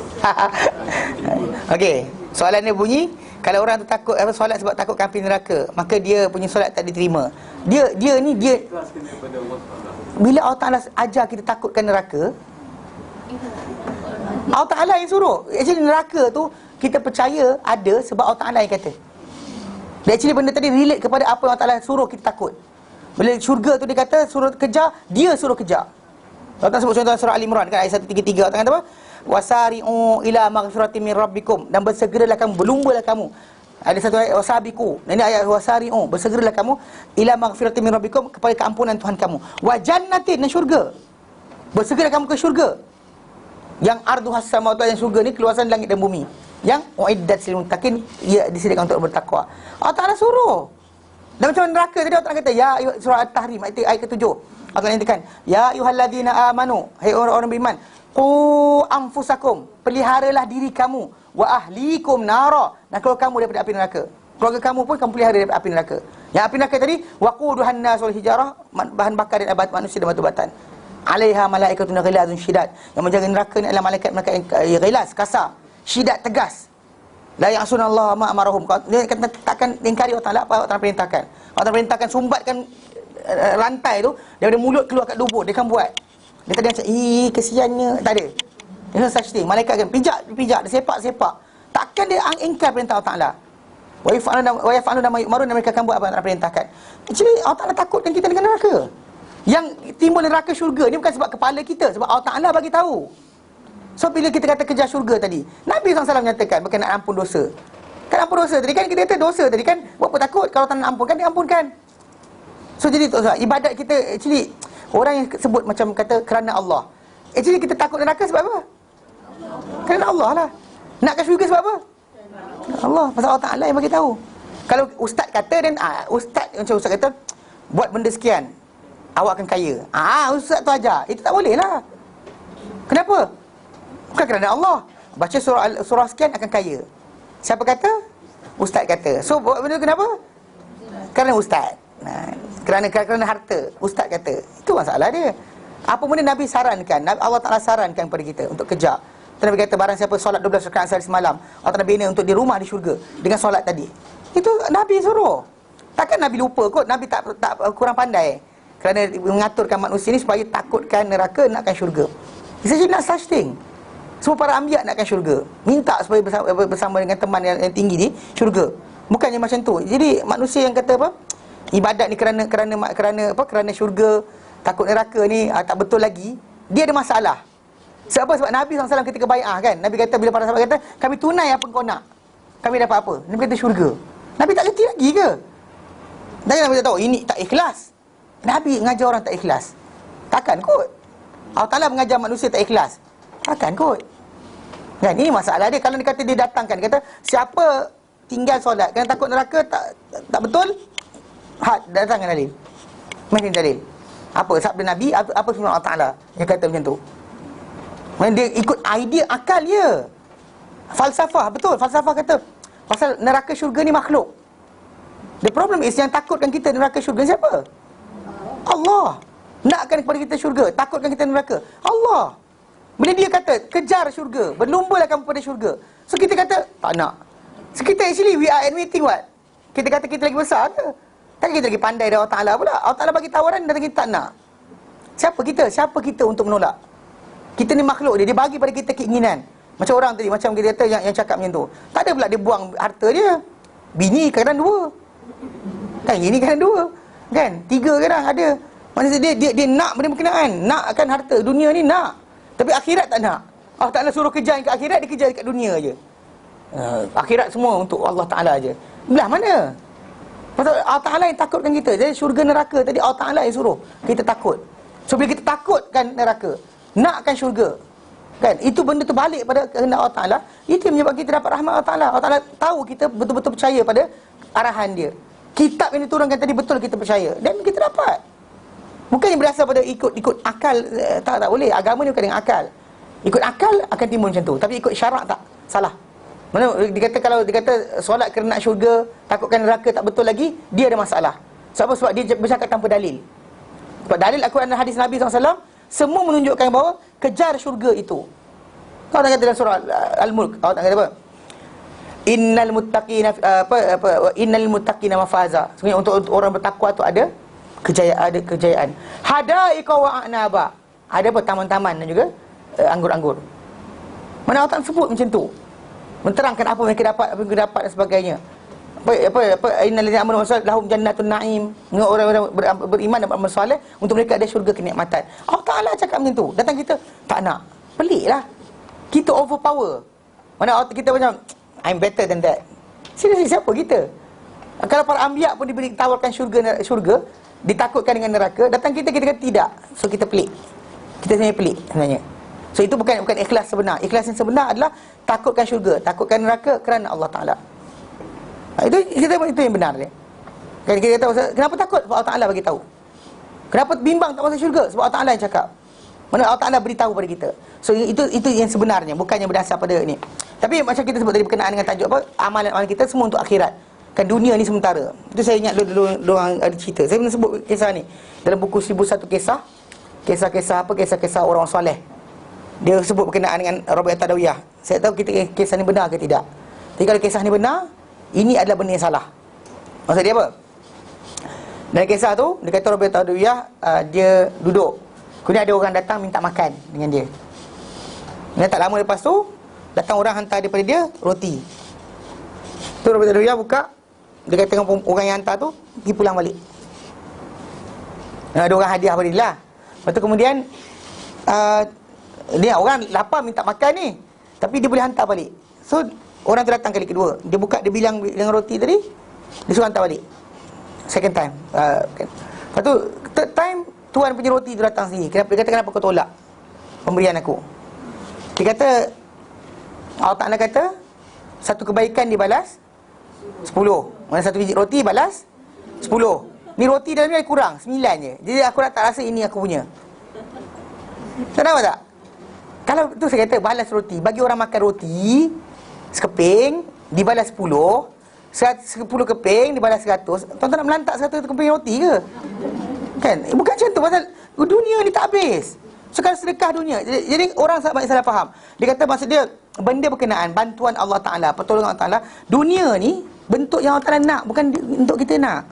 Cara yang ditunjukkan bukan cara yang dia mahu, bukan cara yang kita mahu. Kadar yang dia nak, bukan kadar yang kita nak. Banyak mana dibuka ikut kadar Allah Ta'ala berikan, bukan ikut kadar kita. Ini itu idea kita. Dan mukmin semua sekali akan terang, mudah. Kan para sahabat pernah lapar, pernah kebuluran, pernah mati terseksa dibunuh. Tapi Allah Ta'ala tak bantu mereka ke soalan? Allah Ta'ala tak bantu ke? Dah mula was-was. Kan? Pasal kat sana tak dapat, kat sini tak apa. Sana jangan lepas, sini tak dapat. Bahkan setiap benda, titisan darah atau kesakitan mereka tu diganti dengan pahala Allah Ta'ala. So tak rugi apa pun, nothing tulus. Tapi kadang kata orang tu dia dapat semua sekali kat dunia. Macam Allah kata, wa qadimna ila ma amilu min amalin. Dan kami upfront for everything. Apa amal mereka, kebaikan mereka buat, kami upfront, siap. Tapi bila akhirat, faja'alna haba'an manthura, kami jadikan apa mereka buat di akhirat nanti sebagai apa? Debu-debu berterbangan. Rugi. Tak ada balasan langsung. Takut ke kita dapat semua kat dunia? Para sahabat takut. Umar takut. Dia takut nak habiskan semua sekali kat dunia. Takut semua kenikmatan dapat kat dunia ni semua apa? Untuk ganti apa tau?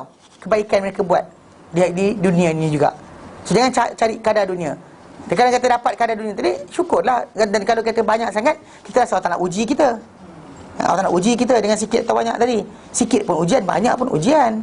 So kita faham, sedar ujian tadi, dan kita akan selamat. Tak sedar itu ujian, kita rasa tak sayang kita, ada masalah. Dia kan jadi macam kisah yang apa, orang yang apa, dua, dalam kisah Surah Kahfi tu, yang dua orang lelaki. Kan seorang tu ada kebun banyak, kan, buah-buah banyak, kan. Allah Ta'ala sebut wadrib lahum mathalan rajulain. Buatlah untuk mereka, wahai Muhammad, permisalan. Rajulain, dua orang lelaki. Ja'alna li ahadima, kami menjadikan untuk seseorang dua lelaki tadi jannatain, dua kebun min a'nab, daripada anggur. Wa hafafnahu bidah, dan kami selangkan anggur tadi dengan tamar. Wa ja'alna bainahuma zar'a, kami jadikan di antara dua kebun dia ada ni ada tanaman-tanaman lain. Kiltal jannataini atat ukulaha, dua-dua kebun yang dia ada ni datangkan hasil. Walam tazlim min syai'a, dan tak zalimi dia salah sikit pun. Mana satu tak ada satu dahan pun kecuali ada buah. Semua sekali ada buah. Tak ada dahan kosong, tak ada. Wa fajjadna khilalahum nahara, dan kami pancarkan di tengah-tengah kebun ini, ada di tengah-tengah dia ada sungai pula. Wa kana lahu thamarun, dan satu masa tu buah pokok dia ada buah. Faqala sahibihi, dia cakap pada kawan dia yang tak ada macam dia ada. Wa huwa yuhawiru, dan kena berbual dengan kawan dia. Dia kata apa? Ana aktsaru minka malan wa azu nafara, aku lebih banyak berbanding kau daripada harta, dan lebih mulia berbanding kau dari segi apa? Kawan-kawan. Kemudian kawan dia diamlah, tak cakap apa. Dia masuk kebun dia. Wa dakhala jannatahu, dia masuk kebun dia. Wa huwa zalimun nafsihi, dan kadang dia zalim pada diri sendiri. Dia kata qala ma adunnu an tabida hadhihi abada. Dia kata aku tak sangka, aku tak rasakan akan binasa ni kebun aku ni selama-lamanya. Dan kemudian dia lagi teruk sikit. Wa ma adunnu sa'ata qa'imah, aku tak rasa kiamat akan berlaku. Dia akan extend. Sebanyak orang tu kata the blessing of dia kata wealth pada manusia ni tadi, dia banyak menyebabkan orang tu lupa Allah Ta'ala. Kan dia actually makin jauh. Sebab dia rasakan benda tadi macam dia lupa. Benda tu Allah Ta'ala blessing, betul. Tapi untuk dia infak. Bukan untuk dia simpan.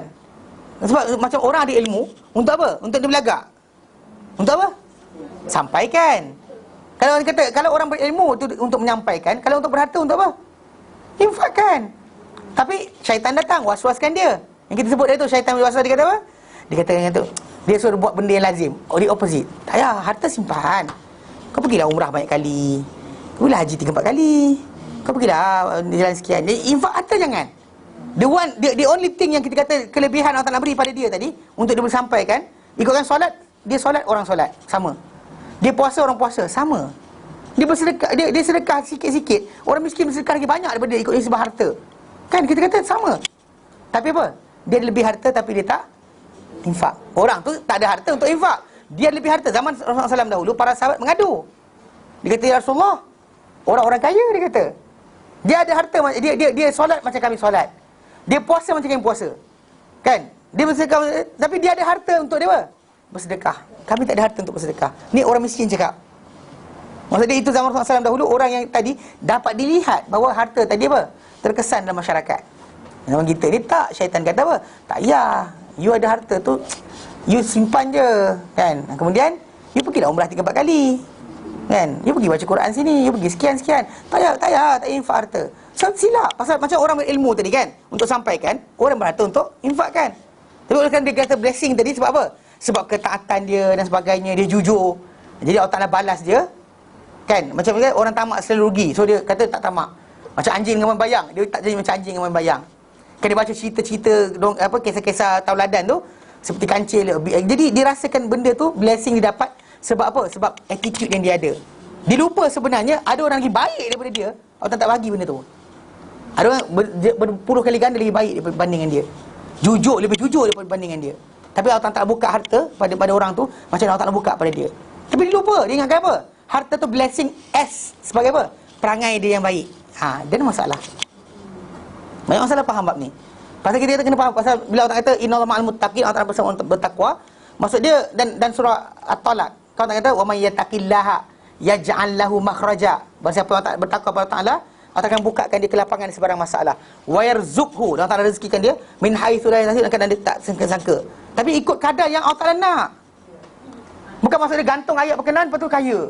Macam wah, I'm happy, I'm kaya. Seriously. Kan? Jangan salah faham. Once kita salah faham pada perkara ni, kita dapat nak follow Islam dengan betul. Kita akan mula macam buat baik pun tak ada banyak sangat dapat. Habislah. Syaitan cucuk. Jadi last sekali kita kata kita akan tinggalkan amal Islam, kita akan sibuk dengan amal-amal yang lain. Kita tinggalkan benda yang patut kita buat kepada benda yang tak patut kita, benda yang tak sepatut kita lakukan dan amalkan. Ni banyak berlaku dalam masyarakat kita benda macam ni. Dia lupa sebenarnya benda tu blessing. Ikut Allah Ta'ala beri. Itu ujian.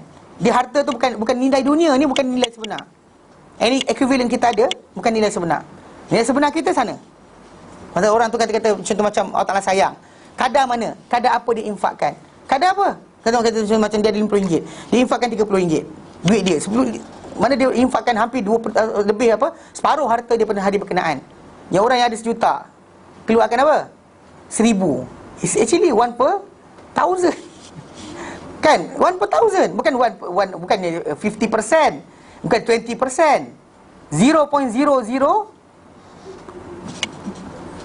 0.001%. Betul kan? Kena faham. Jadi maksud dia nampak nilai itu besar, tapi nisbah dengan harta dia ada tak equivalent pun. Maksud dia di sisi Allah Ta'ala, dia tak lepas lagi sebenarnya. Itu kena fikir betul. Setiap manusia diberi kelebihan. Anda diuji kelebihan yang anda diberikan. Bukannya dengan benda berkenaan tadi blessing, dan kita rasa makin kita baik makin kita sekian. Tak, salah. Jangan salah faham. Allah Ta'ala berikan kebaikan ni pada siapa dia nak. Dunia ni siapa dia nak, siapa dia tak suka pun dia bagi. Tapi kalau akhirat dia bagi pada orang yang dia sayang saja. Dunia ni dia bagi pada semua, pada semua manusia. Sebab kenapa bila orang tu nakkan kemenangan, pertolongan, pertahanan, perlindungan Allah ke atas dia, jangan dia bayar ikut kadar dia nak. Kan bila kita pertolongan masuk jalan air, terbang, kekuasaan demokrasi, semua dunia jatuh ke tangan dia. Alah macam tu. Tak macam tu, Islam bukan macam tu. Itu bukan yang diajarkan dalam Quran, bukan diajar dalam hadis Nabi. Dibantu oleh Allah Ta'ala tapi ikut kadar yang Allah Ta'ala nak. Bila dia nak, waktu dia nak, kadar dia nak. Bukan yang kita nak. Dan pernah cerita kan kisah Makcik Tapai? Nah kita cerita ni saya dengar Ustaz Indonesia ceritakan apa makcik dengan tapai. Makcik ni macam ni, dia masak tapai, dia buat tapai jual hari Minggu dekat Terengganu. Kisah ni ikutkan kisah benar lah. Kisah benar. Dia jual tapai. Jadi kalau Ustaz Indonesia tipu, saya tipu juga. Jadi cerita. Okey. Dia kata apa? Dia kata makcik ni nak jual tapai. Lepas tu jual tapai tiap-tiap hari Minggu. Dan dia dijual seminggu ni, mungkin makcik ni muda sikit kot, pasal dia jaga anak-anak lagi. Jadi dia jual tapai, so belanja seminggu dia belajar jual tapai pada hari Minggu tadi. Pasal Minggu tu kan, hari Sabtu kan. Jadi jual. Jadi setiap kali dia jual tapai, dia akan ni. Ada sekali tu dia seorang yang solat, puasa, jaga dan sebagainya, mana ibadat jaga. So dia diharap dengan ibadat dia buat tadi, Allah Ta'ala makbulkan segala doa dia. Itu kita harapkan. Tapi makcik ni pun dia sekali tu dia buat tapai tak masak. Datang hari untuk jual, tapai tak masak. Tapi dia harapkan dengan pasal doa dia ibadat dia buat dengan banyak, dia harapkan kalau boleh doa dia dimakbulkan. So dia bawa je tapai tu pergi ke pasar sambil menantikan tapai tu masak. Jadi pun time to time silap. Orang tanya, tapai ada cik? Ada, tapi tak masak lagi ni. Dia cakap jujur lah. Tapi sambil tu dia doa lah, ya Allah bagilah aku, minggu tak makan tolak nanti anak-anak aku, dia kata. Jadi sampai nak habis, orang datang, tapai ada, tapai tak masak, so orang tak beli. Dia doa supaya tapai masak lah. Dia doa sebenarnya minta rezeki supaya diberikan Allah Ta'ala belanja seminggu tu kan. Tapi setiap kali selak tengok tapai tak masak, dia hampa. Dia cakap, alah tapai tak masak lagi. Sampai ujung pasar nak habis kan, nak bungkus dah, semua dah bungkus balik kan, pasal tani kan, pasal minggu. Jadi dia pun bungkus juga. Bungkus dia kata tak ada rezeki minggu ni, dia kata. Jadi bila datang seorang budak, tanya dia, makcik tapai ada? Dia kata ada, tapi tapai tak masak lagi nak. Saya nak tapai tak masak lah. Sebab saya nak pergi dia pergi belajar, sama belajar, dia kata. Jadi terbang beberapa hari lagi, so tapai tak masak tadi, sampai masak sampai sana baru masak. Dah kan jual, duit dapat. Tapi bukan cara dia nak. Faham tak? Bukan cara yang dia nak. Rezeki datang, dia bukan cara yang dia nak. Cara Allah Ta'ala nak. Mana benda tetap kekal, tak masak, tapi tetap ada orang beli. Tu cara Allah Ta'ala berikan gantian. Bukan macam kita nak. Kisah tu kalau kisah tu benar, dia kata kisah tu benar. Kalau dia kata tipu pun dia cerita, saya nungkil je. Okay, faham Maksud dia kisah tu kisah betul, kisah yang pengajaran betul. Maksud dia cara diberikan bukan cara kita nak. Cara Allah Ta'ala nak. Kan? Bentuk yang dia nak. Sebab kenapa bila kita kata innallaha ma'al muttaqin, faham Allah Ta'ala bersama orang bertakwa. Betul, tapi kadar yang dia nak, rupa yang dia nak, cara yang dia nak. Faham tak? Dan kita kata lepas bertakwa, kita takwa-takwa tapi rasanya tak kaya-kaya juga, dia kata. Masalah lah. Dia salah faham berkenaan dengan kadar yang Allah Ta'ala izinkan. Pasal Allah Ta'ala suruh kita minta, suruh kita berusaha, suruh kita buat effort, asbab. Tapi dalam pemberian, dia berikan dengan cara kadar yang dia nak, bukan kadar kita nak. Faham? So orang kata innallaha ma'al muttaqin, faham betul. Dan bahkan dalam ayat 1000 dinar macam tu sebut kan, apa yang orang kata wa may yattaqi yaj'al makhraja wa yarzuqhu min haythu Allah Ta'ala beri rezeki pada dia dan tak sangka-sangka. Tapi ikut kadar yang dia nak, mungkin 10 sen, bukan 1000, bukan 1 juta, tapi 10 sen. Itu dah dia. Yang orang kita ni macam lah, cara pemikiran tu, saya kata jangan baca buku dongeng. Baca Cinderella lah benda sekali kan. Kan? Dia bayangkan macam tu. Kalau jujur nanti dapat kahwin anak raja. Betul tak? Abang putih abang merah. Kan dia jujur tadi dapat semua habuan dunia. Tak, jangan harap macam tu. Tak dapat kat dunia pun tak apa. Tunggu akhirat. Kita takkan rugi. No such thing as rugi, faham Baik. Ada soalan lain? Ya. Kalau kita jadi harta pusaka kan. Tapi dengan kita rasa tak boleh jual lah. Terus? Jadi kalau kita nak buat, kita buat rumah kita hidup kita. Terus? Tapi masalahnya sekarang kita dah tentu dah, anak-anak kita takkan duduk kat situ. Semua nak duduk kat badan.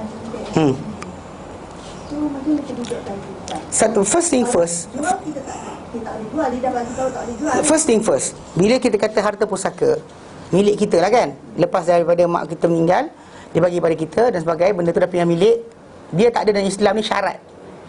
Pindah dengan syarat tak ada.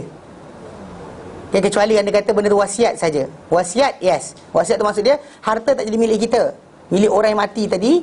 Tapi disyaratkan bahawa harta ni hasil dia dipakai oleh orang A, B, C dia saja. Contoh macam orang tu mati, dia kata harta saya ni saya wakafkan kepada anak-anak yatim. So anak yatim je dia pakai. Yang tak yatim tak boleh pakai. Itu syarat yang diletakkan. Harta tadi tak boleh jual, tak boleh beli sebagainya. Itu kalau yang dikatakan sebagai orang kata wasiat, yang orang kata maksud dia bukan wasiat ni. Maksud dia benda tu jadi wakaf. Kalau bentuk harta pusaka yang lain, contoh macam keluarga mati, hak mati, kemudian jadi milik kita, atau dihadiah pada kita barang, jadi milik kita, tidak boleh syarat. Syarat tak boleh jual beli dan syarat, ataupun tak boleh pindah harta dan syarat. So, jadi contoh macam apa yang disyaratkan oleh mak kita tak valid. Ini saya bukan saya kata melanggar wasiat, tapi benda berkenaan tidak valid. Bila mana tak bermanfaat, kan tak beri manfaat kepada orang berikutnya, maka benda tersebut tak timbul tajuk pun, bahkan tak wajib taat pun. Sebab benda tu jadi milik kita. Contoh macam saya jual pada abang, saya jual barang ni, tapi ingat jangan jual pada orang lain. Mana boleh macam tu? Kan jual beli bila saya dah bagi pada dia, saya ambil duit, barang tu milik dia, nak buat apa itu hak dia. Tak boleh kata tidak. Kecuali kita kata macam tadi lah, macam kita kata bukan barang kita, dan cerita barang dah beli, jual beli dah berlaku. So, ataupun macam tadi kan, pewarisan dah berlaku. So jadi orang mati tadi tinggalkan harta jadi bagi anak dia. So anak nak buat apa tu hak anak dia. Tak ada kata macam jangan buat benda sekian, no such thing. Nak jual nak beli terpulang. Kan tak ada, bahkan apa syarat mak tu letak tak valid. Islam tak valid. Okey. Satu lagi, bila kita ada niat nak wakafkan dana tu, tapi ada setan kita pun fikir takut ada kita pula yang tak pandai, tak sekolah tinggi, tak ada harta besok nak tempat tinggal. Kalau anda kata, okey, dengar sini. First thing first. Okey, itu kita kata bila kita nak buat kebaikan, kita kata tawakal Allah, lepaskan. Ciri-ciri manusia ni semua datang lahir ke dunia ni boleh telanjang. Kalau tak mana ada orang lahir baju. Kan? So dia boleh telanjang. Kita tak ada fikir apa, title dan sebagainya tak ada. Tapi pemindahan lepas itu dapat dari bapak kita, mak kita dan sebagainya, baru kita dapat harta dan sebagainya. Kena pergi macam itulah. Berikan pendidikan. Ada benda tu bukan, jangan kita terlampau bimbangkan.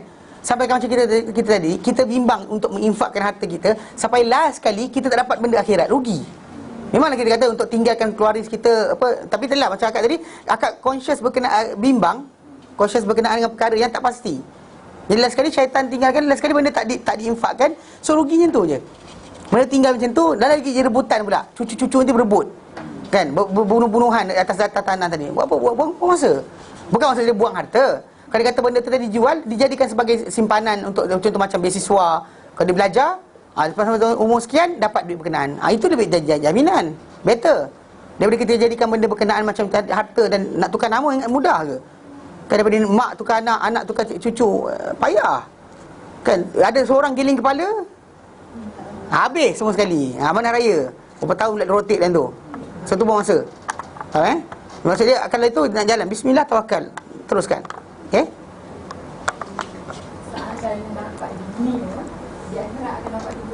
Ya saya. Tapi kalau dapat itulah kita kata redha dengan apa yang datang sini, pahala dapat. Tapi kalau tak redha, kita dapat ini je. Kat sana kosong. Ini je. Kalau lepas kita infak kata kita berlaku jujur, tak dapat apa. Kita pergi jumpa orang tu, bang, ni barang abang tinggal tadi. Tak ada pula dia keluarkan duit dia bagi. Tak apalah ambil awak. Kita pula macam, nyesal aku pulang balik pada dia. Habis. Sana kosong. Sana pun kosong. Rugi. So jadi jangan ni, belajar esensial. Pasal kita kejar yang sana. Dapat kat sini tu bonus. Dapat di sini tu bonus. Sana ada juga, tapi jangan kejar di sini. Tak ada, happy. Kalau ada pun alhamdulillah, jaga-jaga. Sebab ada Allah Taala uji di situ. Okey? Baik, berhenti kat sini insya-Allah. Wallahu a'lam. Wassallallahu ala sayyidina Muhammad wa sallam. Walhamdulillahi alamin. Assalamualaikum warahmatullahi wabarakatuh. Assalamualaikum warahmatullahi wabarakatuh.